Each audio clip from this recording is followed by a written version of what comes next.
And hello, everybody, and welcome to the Movie Pit Podcast. I am your host, of course, Christian. I'm back by myself today. I know, after the big show that we had, just going back to myself. It's been a while. It's been a week. I didn't do a podcast last week because I just didn't have enough time.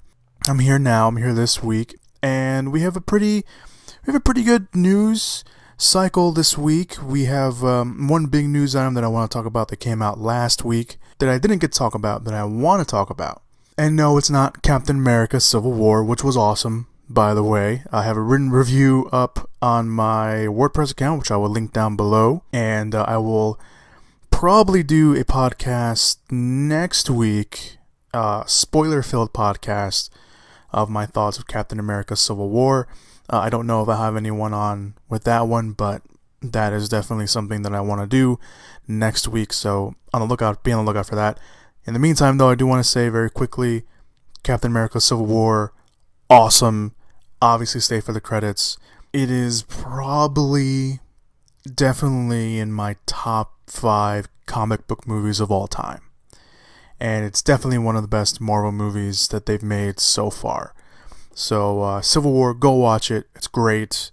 It's awesome. It's filled with great moments. It's funny. It's personal. It's a all around good time. All right, so let's get to the big news item that came out last week.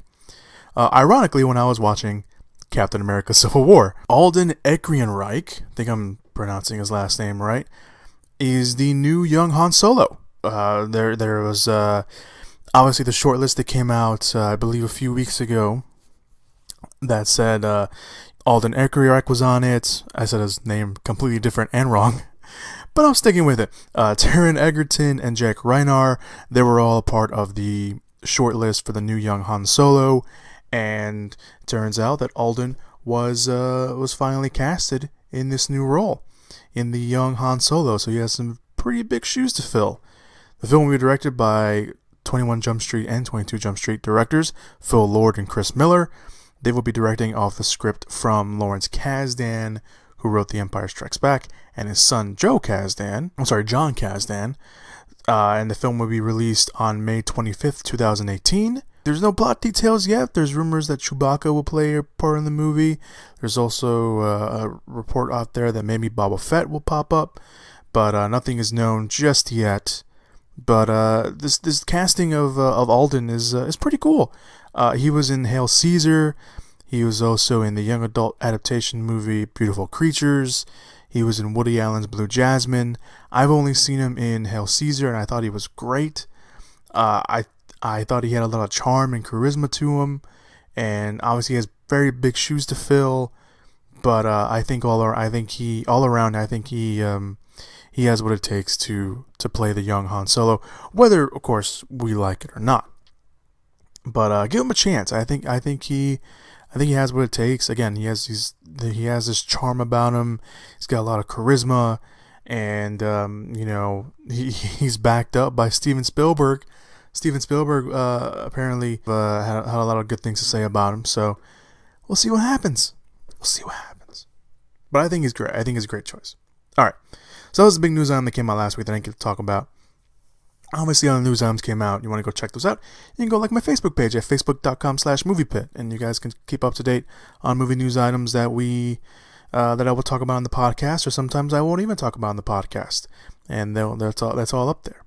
All right, so let's get back to the news items that came out this week. We're gonna start off with all the rumors that came out this week, or at least by the time I'm recording this. Obviously, as per usual, there's always a big news item that comes out after I record and publish and all the other stuff I do the podcast. But at the moment of recording this, there are a few rumors that came out this week. One being that Tom Hardy is rumored for a cameo role in Star Wars Episode 8. Like Daniel Craig in Star Wars The Force Awakens, Tom Hardy is rumored to appear as a stormtrooper in the next Star Wars film. The rumor comes from Making Star Wars, and they have more details on what the possible cameo is. You want to go read that for yourself, you can. Again, it's just a rumor. There's no truth to the matter. Again, Daniel Craig wasn't really confirmed. That brief like, isn't he in The Force Awakens? And then obviously when the film first showed up for everyone, the rumor was confirmed. So we don't know what's gonna happen. Maybe he will, maybe he won't. I read the detail of what it was. It's another fun little scene, just like the one Daniel Craig did for The Force Awakens. We'll find out. Obviously more. It's currently filming, and it is set for a December 15th, 2017 release. The next two rumors involve the Justice League movie, which is also currently filming at the moment. Justice League Part 1 has I'm going to start with the smaller news item. William Dafoe. He joined the cast, I think it was maybe a few weeks ago, earlier this month, or late last month, something like that. And no one knows who he's playing. He signed up. The report says that he was going to play a good guy. That's all it said. And now we have this report from Birth Movies Death. Not the last time we'll hear about this website on the podcast today. But they have a rumor saying that William Dafoe will play an Atlantean, which of course gives him a direct connection to Jason Momoa's Aquaman. Now, that's all I have. All they said he's going to play an Atlantean. There's no rumor on who he may play. There's no rumor of maybe he'll play Jason Momoa's father, or another one, a member of his royal guard or whatever. There's no rumor. There's no more to the rumor. It just says that he's playing an Atlantean. That's what the report said. Again, it's just a rumor, so we don't know if that's true. I believe one of the speculations when he was first cast was that he could play Aquaman's father. And maybe this is true, maybe not, who knows? There was also, of course, that speculation that maybe he'd play Martian Manhunter, which would be really, really cool. But again, we don't know what's going to happen. It's filming right now. It's set to come out next year. We'll find out more, obviously, about... hopefully we'll find out more about William Dafoe's character once we get closer to the release date. Alright, so the other rumor that came out for Justice League Part 1, it was a big one. It was on who the villain would be. There was a lot of speculation on who the villain would be. Some people saying it was Darkseid. Some people even speculating that it could be Superman. Who knows? But this new rumor from Birth Movies Death says that the villain is someone that we've seen before. If you paid attention online and watched the deleted scene that came out after Batman v Superman Dawn of Justice was released. BMD, as I'll abbreviate the name, says the villain for the first Justice League movie will be Steppenwolf. And the character, again, appeared in a deleted scene that was released online. It's out there, so you guys can watch it if you haven't watched it yet. If I remember, I will link it down below in the description/show notes area. And the character appeared before Lex Luthor in a deleted scene right before Luthor was taken into custody. And it could be the reason why he was rambling about all this stuff to Batman at the end of the movie. So, Steppenwolf in the comics, for those of you guys that don't know, and I barely know too much about him, I just know some of the stuff that's been popping up about him. In the comics, he is the uncle of Darkseid. Darkseid he's like the Thanos of the DC world. He's the ultimate villain, and he's been rumored for the villain for the Justice League movie for a long time now. But it looks like maybe Steppenwolf will be the villain in the New 52 comics. When Steppenwolf comes to Earth, he even brings Superman back to life. So there's that connection there. BMD also points out that Darkseid could still appear in the film, but it would be most likely a cameo, and will be ultimately the main villain in Justice League Part 2. So I don't know. I mean, going with Steppenwolf is an interesting idea. Obviously, if it's a lead into Darkseid, but I think choosing him over Darkseid, I mean, it's not out of the question. Obviously, Steppenwolf has been established, even though it's been a deleted scene in this universe. But the way he was established in the movie in general, it made it seem like he was already long gone, unless he was been in dormant, and Lex Luthor, activating the ship kind of just caused all this stuff to happen, and he's like, oh, well, I guess I'm going to Earth. We don't know what's going to go. We don't know what's going to happen. We don't know how Zack Snyder's going to take the character. Obviously, Steppenwolf has never been on the big screen before, but I don't know. I mean, maybe going with him isn't not the best option, maybe? I don't know. But we'll see. Obviously, I'll wait to see, what this happens. And again, this is just a rumor. We don't know if it's going to be true or not. So we'll just wait to see what happens there. All right, Justice League Part 1 opens on November 17th, 2017. Again, it's currently filming, so I'll probably hear more rumors and speculation out of Justice League in the coming months and in the coming year. All right, so let's move on to some directing news and stuff like that. Lee Daniels has exited the Richard Pryor biopic. He signed on back in 2013, and then Mike Epps, who is going to play Richard Pryor, joined the film in 2014, and Oprah Winfrey and Kate Hudson followed shortly after. But the Richard Pryor biopic has been in the works for a long time now, and it looks like they're obviously now they're taking a huge step back as Daniels has left the project due to the Weinstein Company, who was releasing the film, declining to wait for Daniels' schedule to clear up. Now Daniels is he's a producer on the show on Fox Empire. He's working on a new series called Star, which I guess is another music-related show. But I guess the Weinstein Company didn't want to wait any longer for the Richard Pryor biopic. They want to start filming later this year, and I guess they just didn't want to wait for Daniels, which is kind of a shame. I mean, Daniels is is considered by many one of the best directors out there, and he seems to be liked by everyone. And it seemed like he was the one that was finally going to bring the project back to life, being attached for so long, bringing a cast together. I don't know if maybe people will start dropping out. I don't know if people will be too excited now. I mean, I'm sure there's still excitement there. I mean, again, the movie's been in the works for a long time, but I think maybe that sometimes a cast comes together because of the team behind it.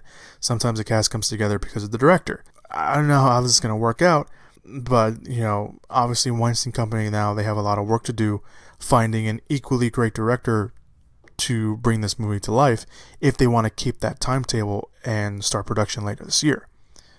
It's I don't know. It's interesting. I've been, as long as I've been reading the news and following up to date on this stuff.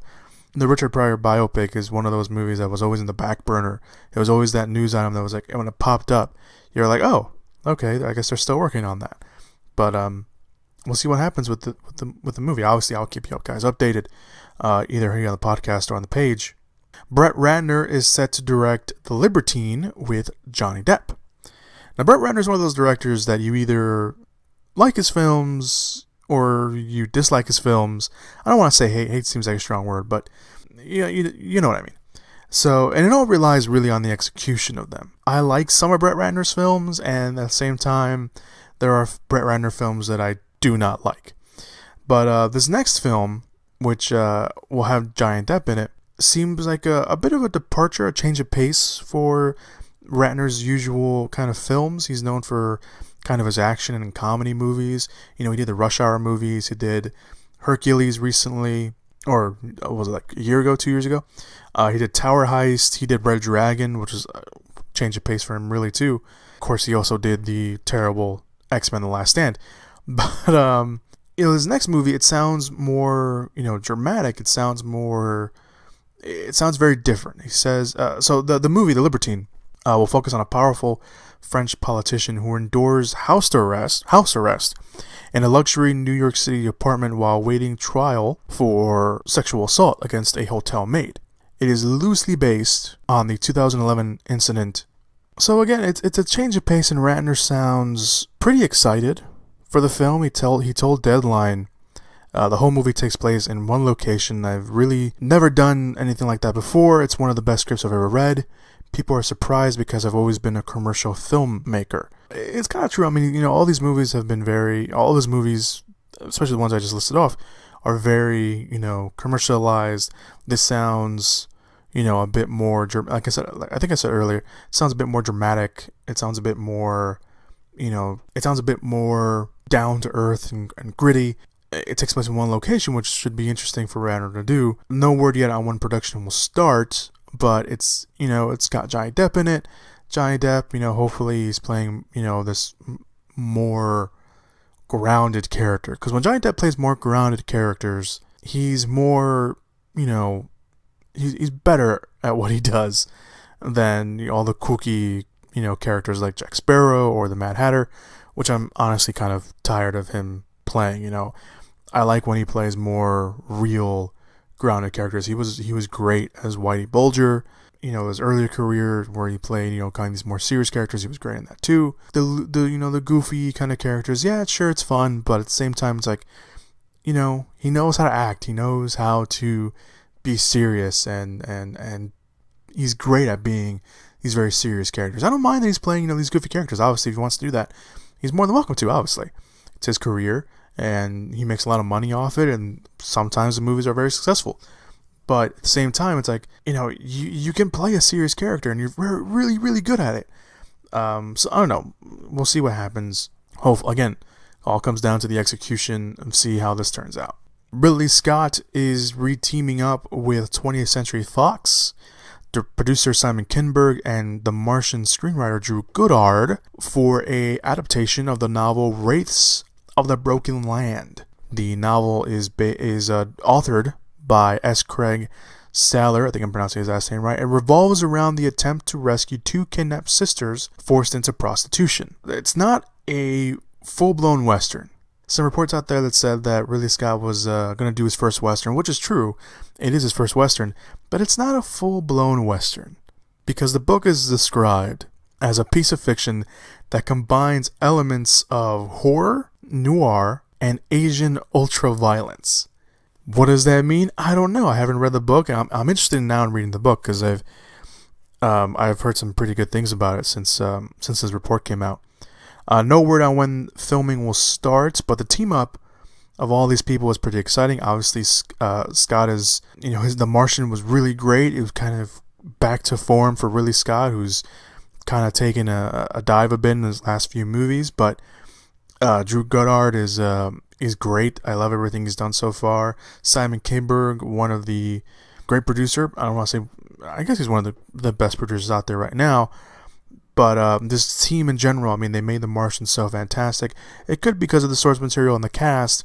So again, if a good cast comes together for this, I'm sure we're looking at another successful movie for Ridley Scott and 20th Century Fox. Scott is, of course, right now filming Alien Covenant, which is the sequel to Prometheus. So who knows when this will start, but it sounds really exciting. So going from exciting to kind of weird and interesting, if maybe interesting, we don't know. Brave director Brenda Chapman is working on directing a Peter Pan and Alice in Wonderland prequel. Yes, you heard me right. She's going to do a movie that is both a prequel to Peter Pan and Alice in Wonderland that is called Come Away. Now, the film is described as a fantasy drama and is both, again, a prequel to Peter Pan and Alice in Wonderland.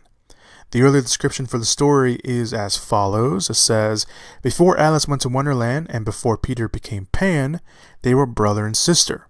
When their eldest brother dies in a tragic accident, they each seek to save their parents from their downward spirals of despair until finally they are forced to choose between home and imagination, setting the stage for their iconic journeys into Wonderland and Neverland. It's interesting. Again, we don't know how it's going to work. Chapman, this would also be her first live action film. She's kind of stuck with the animation genre her kind of whole career. And she even mentioned that in a quote. I don't have the quote in front of me, but she mentioned that, she's stuck with animation for her whole life, or for her career. And, she read the script and she just fell in love with it. She liked the idea of it. And she just wanted to do something different. So again, she's stuck with it. Pretty much her whole career so far. She's directed Brave. She's only directed two things. She's directed Brave and she's directed The Prince of Egypt. But she's worked on, different departments animation wise. She did the story for Beauty and the Beast, The Hunchback of Notre Dame, and Brave. She even worked, like I said, she worked in other departments for films like The Little Mermaid, Chicken Run, The Lion King, and Up. So, obviously she's had experience with all these great animated films and a lot of animated films that people love. So it should be interesting to see how she goes from animation to live action. Obviously, someone who directed a few Pixar movies and went to live action was Andrew Stanton and Brad Bird, and they were pretty successful, you could say. And those are the two that pop into my head anyway. And it should be interesting to see how this is made. Obviously, I don't know why I said that. Anyway, the movie's gonna have great visuals, and Pat Chapman is, she's, obviously she's worked with all these animation films. She's gonna bring a team with her, to have these great visuals, and I think you kind of need to have these great visuals. Obviously, Alice in Wonderland, Peter Pan. Now we don't know if they're gonna be directed, within the Disney world, or it's just gonna be like this one-off kind of story that they're gonna do. It's still in the very early stages, obviously, but it sounds interesting. It sounds a little weird, but if they can make it work, then more power to them. Steven Soderbergh is returning to the big screen to direct Lucky Logan. Now, Steven Soderbergh said that his movie in 2013, Side Effects, was going to be his last film because he was retiring, so to speak. He retired from the big screen, but he was working on the small screen because he directed the first season of The Knick, which is a show on Cinemax, and he was sticking a lot to kind of producing films. He produced the sequel to Magic Mike. He produced the Starz series The Girlfriend Experience, which I believe he directed the first movie. The actual movie, The Girlfriend Experience, I don't remember if he actually directed it. Should have looked that up. Or he was a producer on it and became a producer on the show as well. I don't remember that. He's coming back to the big screen with this film, and he has a pretty good cast so far. Lucky Logan, before I get to the cast, Logan Lucky, will follow two brothers. One of them played by Channing Tatum, who he's worked with before on Side Effects and Haywire, who planned a heist during a high-profile NASCAR race. So Soderbergh's back in the heist game. Obviously, he directed the Ocean's 11 movies. The film will boast a highly impressive cast. Channing Tatum, as I just said. Riley Keough, I think that's how you say his name. I'm sure I'm pronouncing her last name wrong. She's actually on The Girlfriend Experience. She has joined the cast. Adam Driver from Girls, obviously, Star Wars Force Awakens. He plays Kylo Ren. He's attached to the project, and Seth MacFarlane is in talks to also join the film. Michael Shannon was originally going to be in the film. He was going to play the other brother to Channing Tatum, but he dropped out due to scheduling conflicts. So yeah, pretty great cast. Soderbergh, again, a great director. I'm kind of glad.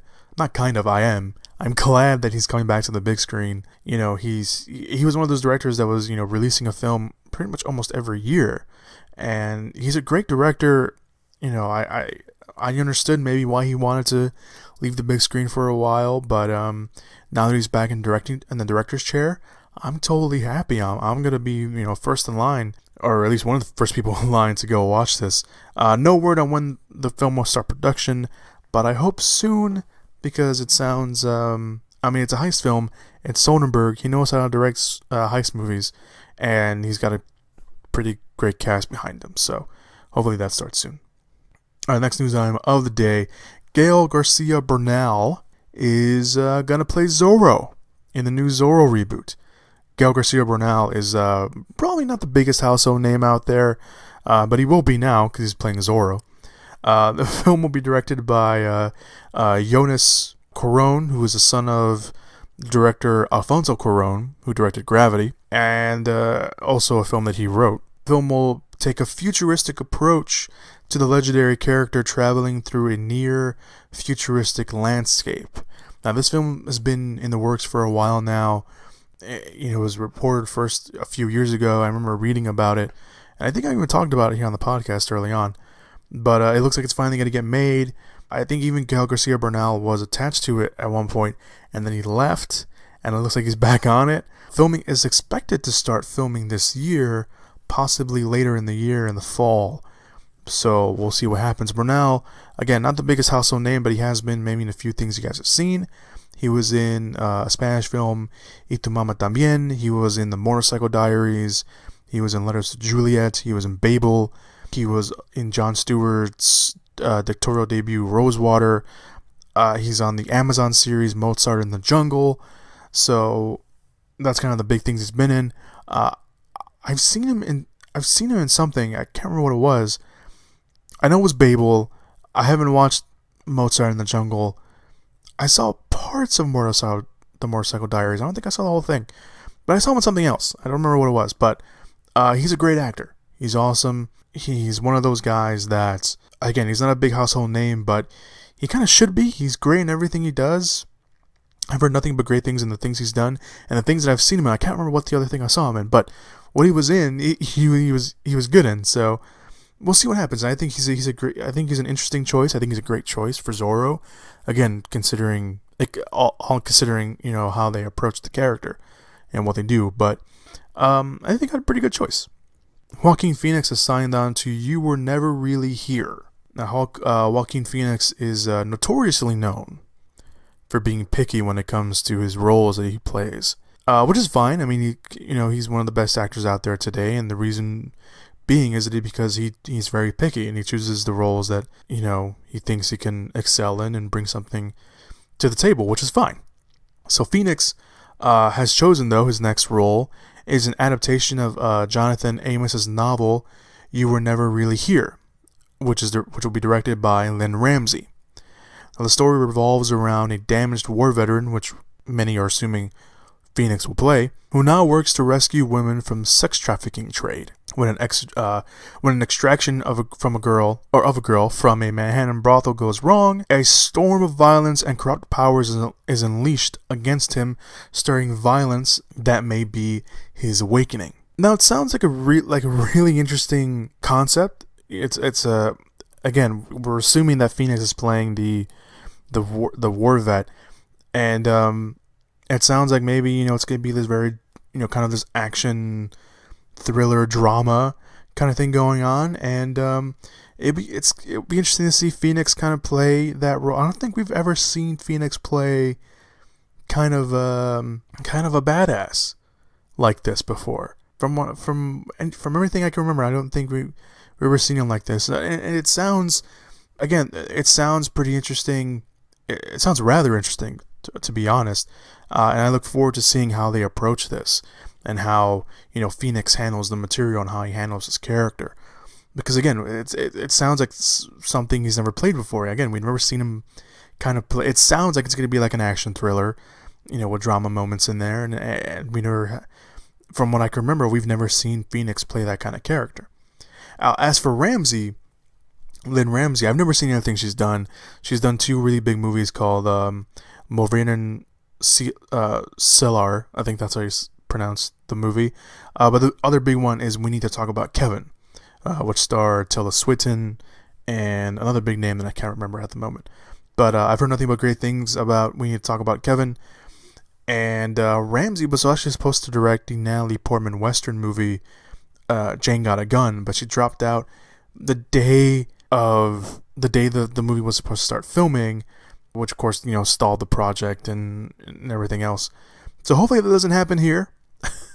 Hopefully things work out more better, and Ramsey is again, just based off We Need to Talk About Kevin, is one of those directors that people are really excited about. Again, I haven't seen it, so I don't know, but I'm kind of more interested in seeing how Phoenix handles the material and the character. Alright, we spoke about Michael Shannon earlier, but Michael Shannon is in talks for the villain role in Guillermo del Toro's next film. Now, Guillermo del Toro's next film, I don't think we've talked about it here on the podcast yet. It doesn't actually have a title, but the Film Stage, which is a website, released a report that said they have a title, casting, and synopsis for the film. Of course, this should be taken as a grain of salt because we don't know pretty much anything about the movie just yet. Del Toro plans to shoot the movie this summer, so obviously we'll get some confirmation on the plot and the title and the name. Now, before we get to what the film stage report was, early reports said that it would be a mysterious and magical journey set against the backdrop of the Cold War era America circa 1963, with an otherworldly love story at the center of it. And Octavia Spencer had already signed on to star in the movie in an unspecified role.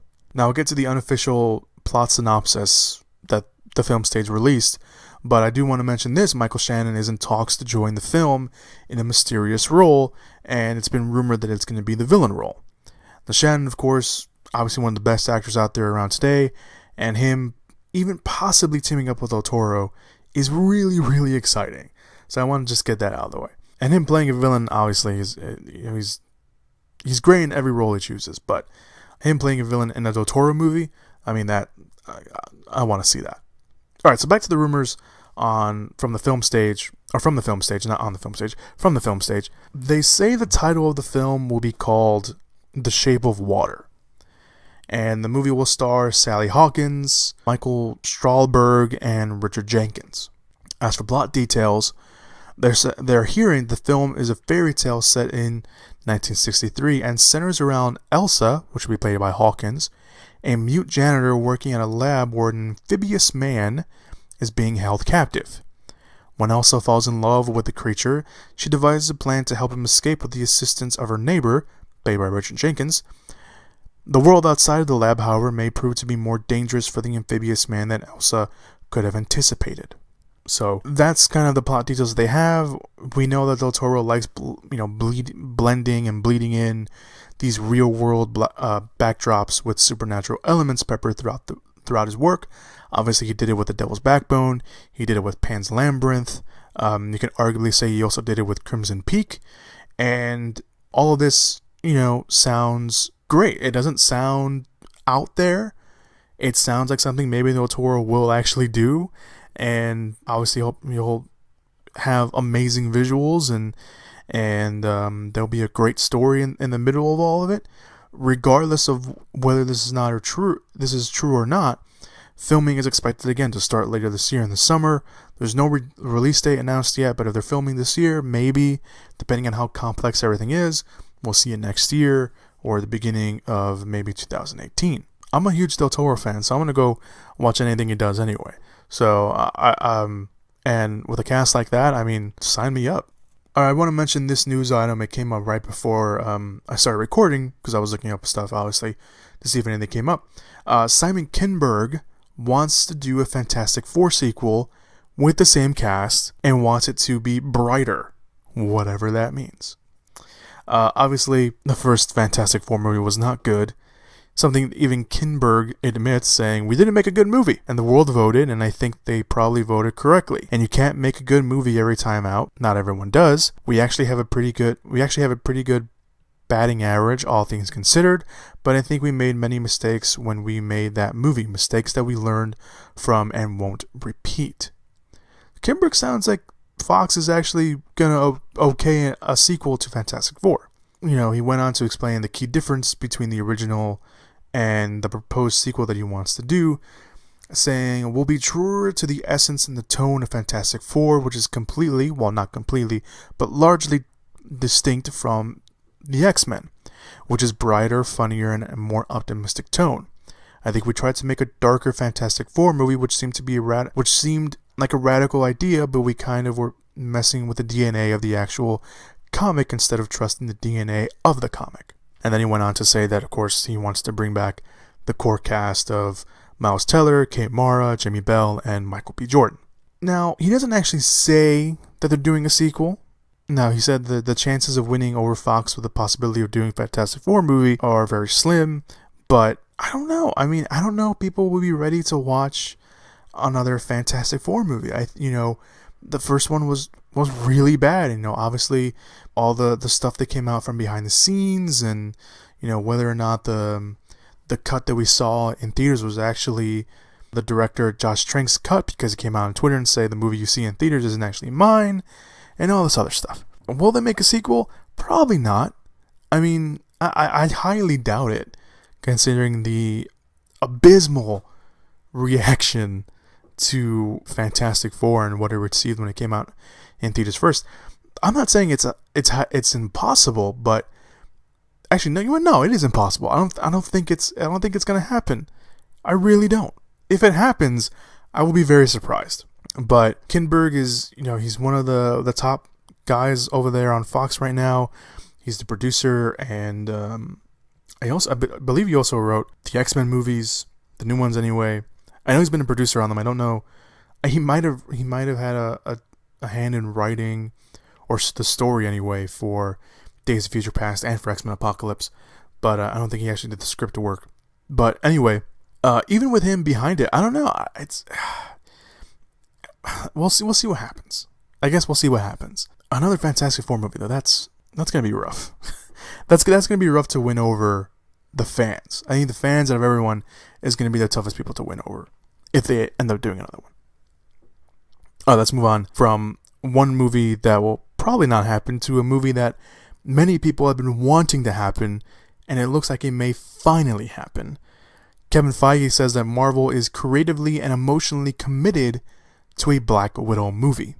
Now, of course, again, all these years, people have been wanting it. People have been asking, where's the Black Widow movie? And it looks like it's finally going to happen. Directors Joe and Anthony Russo said that a Black Widow movie was a no-brainer at one point, during all the press that they were doing. And to be honest, it's long overdue. Black Widow has been a part of the Marvel Cinematic Universe since Iron Man 2. And she played a very important role in Captain America the Winter Soldier, and her arc in Captain America Civil War really kind of leaves it open for her to do her own movie, do her own thing. Obviously, I won't spoil it, but her arc that they end off with, it's like, it's like okay, we're fine. She's gonna do her own. She's gonna go off and do her thing, and we're gonna make a movie about it. Again, it's long overdue. I think they can, if they want to do it. I mean, Kevin Feige, obviously the man that runs Marvel Studios pretty much, coming out and saying stuff like that they're creatively and emotionally committed to a Black Widow movie, makes it sound like it's going to be a real thing soon. I mean, not soon, but soon enough, because, they already have their schedule lined up and everything. But, I don't know, we'll see when it happens. If it happens, I think it will happen. It's not going to be anytime soon, obviously, because they already got their schedule lined up. But, yeah. Do it.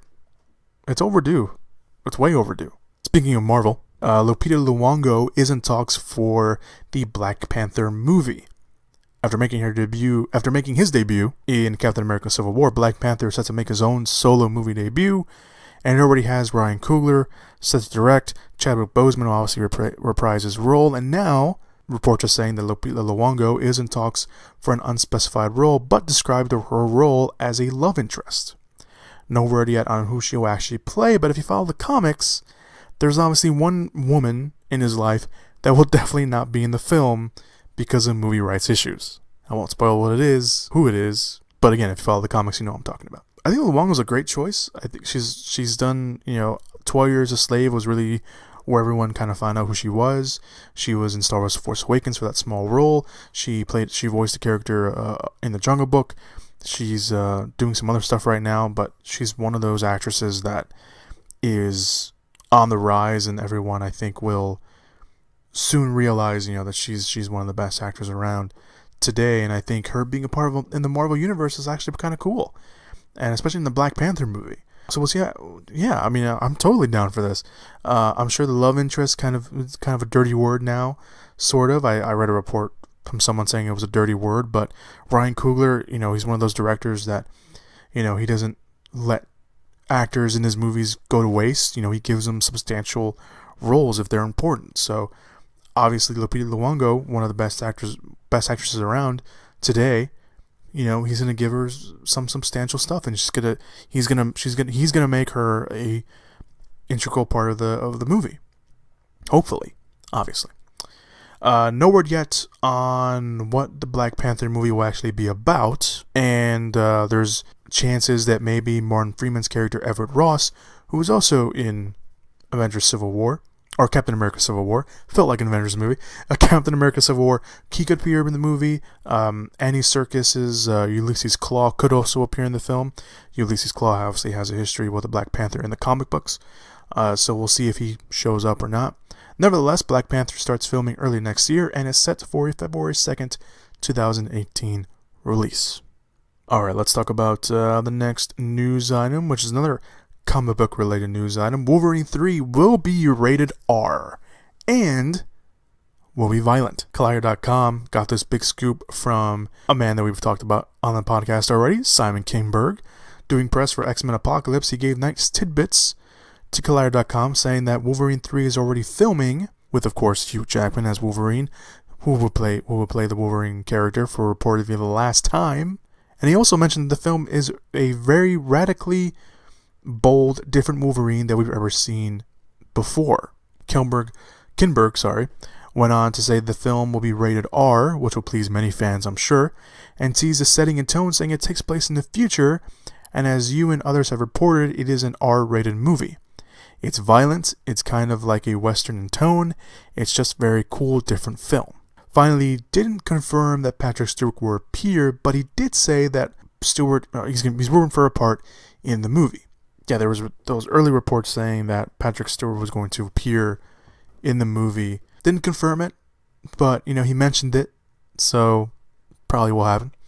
While many will probably see 20th Century Fox kind of taking this R-rated approach because of Deadpool's success, Jackman has said in the past that he would like to do and see an R-rated Wolverine movie, so it may not all be because of Deadpool.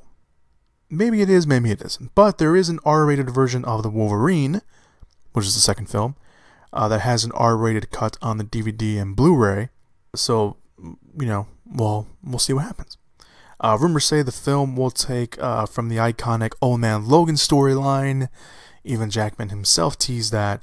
And with the Western setting that Kinberg just confirmed, it kind of sounds like they're going with Old Man Logan. But again, nothing is confirmed just yet. So we'll see what happens.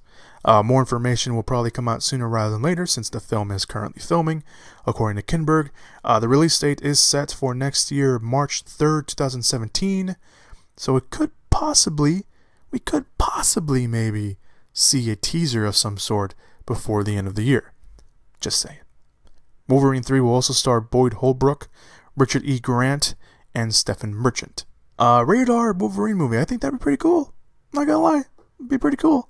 Jackman's been teasing rated R for a while. He's teased Berserker Rage for a while as well. If it's the last movie that he's gonna go out with, give him what he wants. Just give Jackman what he wants. Give the fans what they want. Again, fans have been wanting an R-rated Wolverine movie. Is it gonna take away the factor? Maybe. But at the same time, it's gonna bring more people in because they want to finally see Berserker Rage. They finally want to see Wolverine, slice people's heads open. That's probably not going to happen, but it's an R-rated movie. Who knows? We'll see what happens. Alright, let's move on to the next news item. Dwayne Johnson talked about the Jumanji remake and about honoring Robin Williams in the movie, and there's some casting updates. Whether you like it or not, again, the Jumanji remake is happening.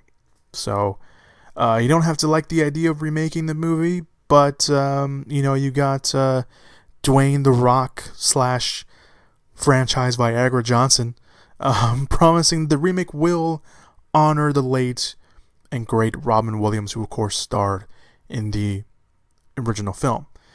He made a lengthy Instagram post, but before I get to that, I quickly want to say the casting updates. Kevin Hart has officially joined the film.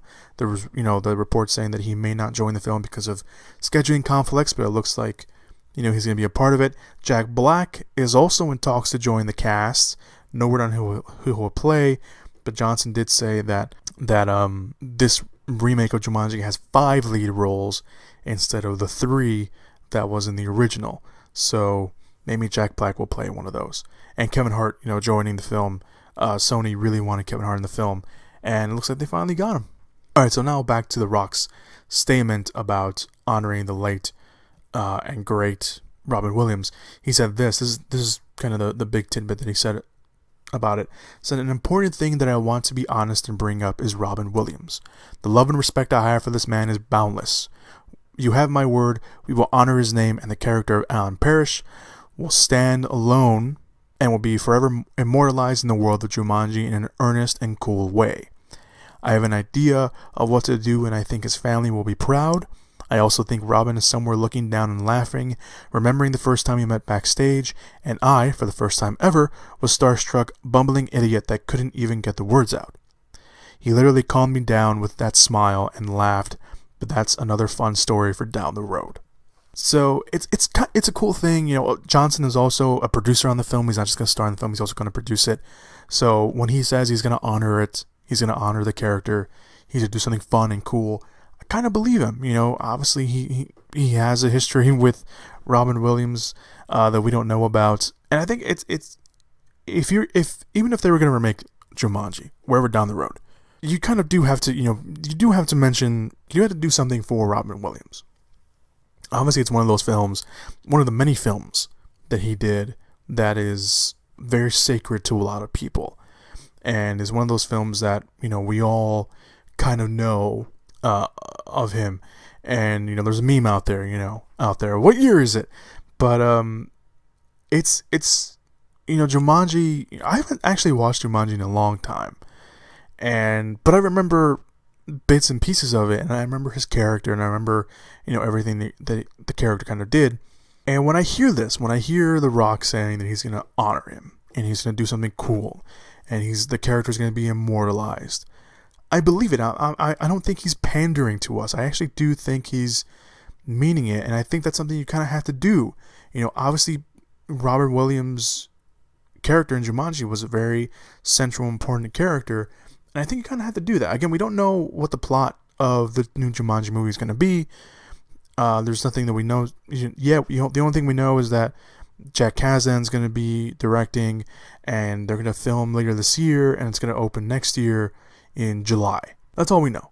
So we don't know what they're going to do and what's going to happen. But it doesn't sound like they're pandering or that he's pandering. He sounds very truthful in what they're going to do with the character, and I think you kind of have to do it.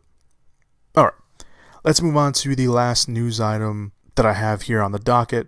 Again, I'm recording this a little bit earlier than I usually do, but there's always news items coming out after I've done recording and processing and everything else. So if a news item drops out, obviously we'll talk about it next week. And if not, you can, again, go like the Facebook page, facebook.com/moviepit. Link will be down below in the show notes / description area. Alright, so let's talk about the last news item that I have here on the docket for today. Russell Crowe will play Dr. Henry Jekyll in The Mummy, plus there is an official synopsis for the film. Universal Pictures, not studios, Universal Pictures, is set to reboot and release a Monsters universe, and it will start with the Mummy movie that is set to come out next year on June 9th.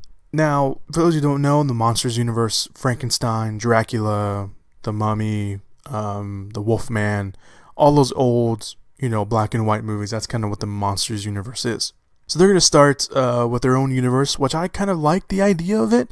A lot of people were like, oh, that sounds so stupid, but I don't know, I'm kind of excited for it. I'm kind of excited to see where they go. So the movie will be directed by Alex Kurtzman. He had a hand in doing the Star Trek reboots. I believe he also had a hand in the Transformers movies, at least early on. So he's directing this movie. The film already has Tom Cruise starring in the lead role. It also has a cast of Annabella Wallace. She was in the Annabelle movie, kind of the big thing she's been in. She will star as a scientist. Jack Johnson from New Girl and Jurassic World, he's playing a military character. And Sophia Bontella from Kingsman: The Secret Service and Star Trek Beyond coming up, she will play the Mummy. The film has added a big name in Russell Crowe.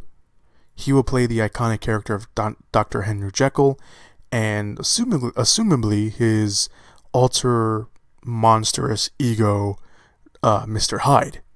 The idea is that Crowe will cameo in the Mummy movie as the Doctor in hopes that once the Monsters universe kind of gets going, he'll possibly maybe have his own franchise, he'll have his own movie, and will appear in other films as well. Now, Variety reported that Universal also looked at actors like Eddie Redmayne, Joseph Gordon-Levitt, and even Tom Hardy to play Dr. Henry Jekyll, and again, assumably Mr. Hyde if Crowe didn't sign on, but Crowe has signed on, and it sounds out there that he would play kind of this character, but it sounds also very interesting. Again, I'm a kind of I like the idea of the Monsters universe. I watched the old movies. I liked them for what they were, and this kind of idea of modernizing the characters and bringing them to our world in the modern day. It sounds interesting. So crew joins. He's playing Dr. Jekyll. We have Sophia again, Bontella playing the Mummy. Johnny Depp is apparently going to play the Invisible Man.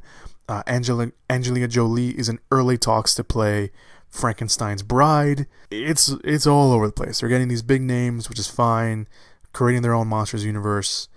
It sounds good. And even Russell Crowe, who had nothing but good things to say about Kurtzman and where he was taking the movie. He liked the idea where it was going. He also said this quote, saying, "It's designed to seriously scare the shit out of you," which sounds pretty cool. But they also released an official synopsis for the film, kind of our first real understanding of what the movie is going to be about. So here's a synopsis saying, "Thought safely entombed in a crypt beneath the unforgiving desert, an ancient queen," the Mummy played by Sophia Bontella, "whose destiny was unjustly taken from her, is awakened in our current day, bringing her male violence, grown over millennia, and terrors that defy human comprehension. From the sweeping sands of the Middle East through hidden labyrinths under modern day London, the Mummy brings a surprisingly intense intensity and balance of wonder and thrills in an imaginative new take that ushers in the new world of gods and monsters." I'm looking forward to seeing how they establish this new world. We'll see what happens. The Mummy is set to be released again next year on June 9th. We'll get a better understanding of where they're taking this universe and if it's worth it in the end. Alright, so let's get to this week's releases. We have a few limited releases that are coming out. For all you action fans like myself, Killzone 2 is coming out this weekend. An undercover cop played by Woo Jin goes to prison to take down the mastermind behind a crime syndicate. However, a prison riot occurs, and it's up to Kit, his character, to team up with a Thai police officer played by Tony Jaa to survive. And it looks awesome. Looks great. It has nothing to do with the first Killzone, not the games. It was just the title they gave the movie here in America. Again, just for the action fans out there, and also very personal because I was a huge fan of the first one, and I want to go watch this one. Alright, the next limited release we have is The Last Days in the Desert. Ewan McGregor plays both Jesus, yes, that Jesus, and the devil in an imagined chapter from Jesus' 40 days of fasting and praying in the desert. So he plays both Jesus and the devil. There's pretty mixed reactions. Some of it's pretty good. Some of it's okay. The film also stars Ty Sheridan, the new Cyclops in X-Men Apocalypse, and Ciarán Hinds. He's also in the film as well. So Ewan McGregor pulling double duty. There's another movie called High Rise, based on the novel by J.G. Ballard. Life of Residents of a Tower Block begins to run out of control. The film stars Tom Hiddleston, Jeremy Irons, Sienna Miller, Sienna Gilroy, both Siennas are in the movie, Luke Evans, Elizabeth Moss, and James Purefoy. The last limited release we have this week is The Lobster. In a dystopian near future, single people, according to the laws of the city, are taken to the hotel where they are obliged to find a romantic partner in 45 days or are transformed into beasts and sent off into the woods. The film stars Colin Farrell, Rachel Weisz, John C. Reilly, Ben Whishaw, Michael Smiley, Olivia Colman, and Leah Sado. Lobster has been getting nothing but rave reviews when it came out in the film festival circuit. It is it's getting nothing but great. It's just getting nothing but great reviews, and people are saying it's really, really good. Hopefully, I get a chance to see it this weekend. If not, hopefully next weekend. Yeah, it's one of those movies that people have been talking about. So hopefully it turns out as good as people say. Now that more people are going to get to watch it. All right, so let's go on to the wide releases this week. First, we have The Darkness. It is a horror movie. It's a family returns from the Grand Canyon vacation when a supernatural presence attaches to one of the family's children and begins to terrorize the family. The film stars Kevin Bacon, Rhonda Mitchell, They're the two big names in the film. They play, of course, the parents. It looks interesting. It looks I don't know. I think a horror movie this early in the summer movie season is probably not the best idea. It's a Blumhouse or Bloomhouse, however you want to say it. And obviously they'll probably make back their money. They'll probably make back their budget. It'll probably be successful for them. I don't know. There's been very little promotion for it. I'm not too excited for it. I'll probably end up going and watch it, but I don't know. I'm just not feeling it. I think it's just too early in the summer movie season to be releasing a horror movie. But maybe that's just me. All right, the next and only wide release coming out this week is Money Monster, the movie directed by Jodie Foster. It follows a financial TV host, Lee Gates, played by George Clooney, and his producer, Patty, played by Julia Roberts, are put in an extreme situation when an irritated investor, played by Jack O'Connell, takes over the studio. The movie also stars Dominic West, Giancarlo Esposito, and Emily Mead. The movie is so far getting pretty mixed reviews. I'm going to go watch it. Hopefully, I think I'm going to go watch it tonight. And Money Monster... Money Monster, the movie in general, directed by Jodie Foster. Obviously, fantastic actress. She's kind of moving more behind the cameras now, behind the scenes, which is fine. I think that'd be pretty cool. It kind of seems like a natural transition from going in front of the camera to behind the camera. George Clooney, Julia Roberts. I think you can barely go wrong with that. Jack O'Connell is one of those. Jack O'Connell. Sorry, I think I called him Connolly earlier. Jack O'Connell is one of those actors that I mentioned in the summer movie preview show that he's one of those actors that I think people should be start looking out for him. People should start being aware of who he is, and maybe hopefully with all the eyes on Money Monster because of the cast and the director, that seems to be the case. So once again, Money Monster: The Darkness, two big wide releases this week. The big limited releases this week: The Lobster, High Rise, Last Days in the Desert, and for me personally, Killzone 2. But that's just me personally. All right. So I didn't do a podcast last week. Just didn't have enough time. But last week's actual box office was, of course, Captain America: Civil War, The Jungle Book, Mother's Day, Huntsman: Winter's War, and Keanu. This week's picks for the box office, of course, Captain America: Civil War will be on top again. I'm pretty sure it's going to be on top for the majority of the month. So that will be on top again. I think Money Monster has enough steam and power behind it to be number 2. I think it will knock off The Jungle Book from the number 2 spot. Jungle Book will just move down 1 spot to number 3. Mother's Day will probably be number 4. The Huntsman: Winter's War. So yeah, I think that's the top 5 this week. Captain America: Civil War, Money Monster, The Jungle Book, Mother's Day, and Huntsman: Winter's War will round off the box office picks for me. Thank you very much for listening to the podcast this week. It's it was a fun week this week for movie news.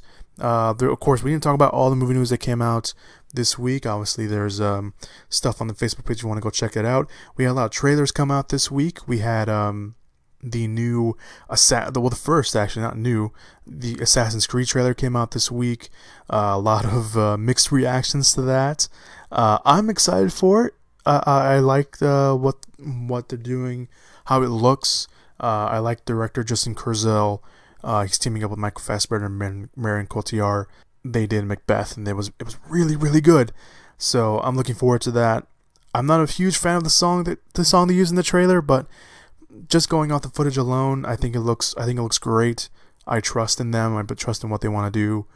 So we'll see what happens. Of course, I'll put all the trailers down below so you guys can watch. There was a first trailer for Inferno, which is the new Dan Brown adaptation directed by Ron Howard that came out. There was a trailer for Nerve, which is an Emma Roberts movie, kind of like this kind of thriller film they got released, and a first trailer for The Accountant, which stars Ben Affleck and Anna Kendrick. Ben Affleck kind of plays like this really super smart, mild-mannered accountant that kind of moonlights as an assassin. So there's that. So yeah, those trailers will be down below for you guys to check out. Again, be on the lookout for stuff on the Facebook page that we don't talk about here on the show or here on the podcast. I keep calling it a show. I'm still used to the fact that I used to do a radio show. That's just me. So if I say show on the podcast, now you know why I do that. I don't think I ever mentioned that. But yeah, trailers will be down below. The Accountant, Nerve, Inferno, and Assassin's Creed. Let me know what you guys think of the trailers down below.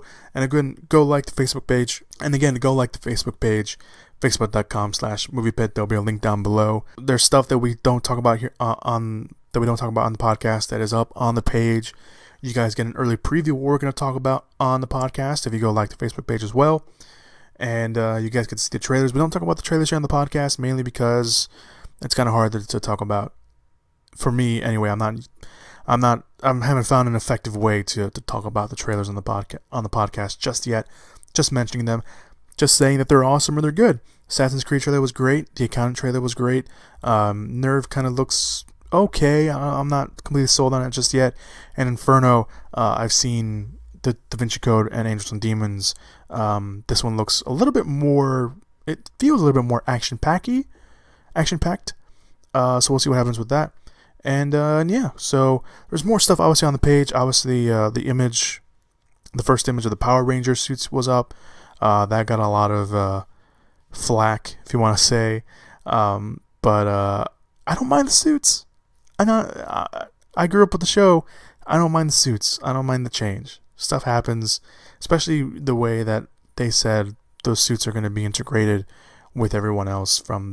There was, I believe it was it Deadline? No, Entertainment Weekly. They had an interview with the production designer, and she talked about how the suits, how they're going to work this time around, and I don't mind it. I thought it was okay. So again, maybe just me. Who knows? Thank you guys so much for listening to the podcast this week. You guys are awesome. You guys are great. And have a safe weekend. Be safe. And as always, go watch some movies. Go watch Captain America Civil War because it's awesome. Alright, so as always, there's a news...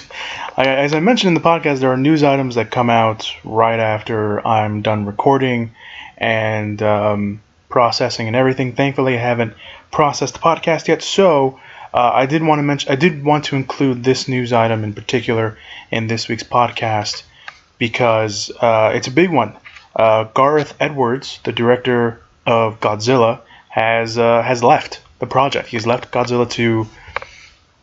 According to the reports, he left the sequel amicably, as he wanted to do smaller projects after having directed Godzilla and after directed Rogue One, which will come out later this year. So he wanted to do smaller stuff after doing two big projects.